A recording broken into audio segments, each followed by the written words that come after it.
that is authorized by the law except his advocate to assert every such remedy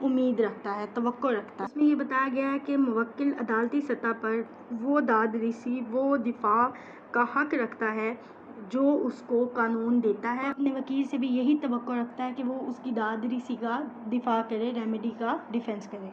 but لیکن it is state fastly, یہ واضح طور پہ to be borne in mind, ذہن نشین ہونا چاہیے، دیٹ کہ دا گریٹ ٹرسٹ، ایک عظیم اعتماد آف ایڈوکیٹ، وکیل کا، از ٹو بی ہونا چاہیے ڈسچارج ود ان، اس کے ساتھ، and not with out the bounds of law, اور قانون کی حدود کے خلاف بغیر نہیں ہونا چاہیے۔ اس کا مطلب یہ ہے کہ یہ بات واضح طور پہ ذہن نشین ہونی چاہیے، جو وکیل کا اعتماد ہے وہ اسی جو سفیر ہے اس کے اندر ہونا چاہیے، ٹھیک ہے، نہ کہ without the bounds of law, یعنی کہ قانون کی حدود کے بنا ہونا چاہیے، وداؤٹ، بنا۔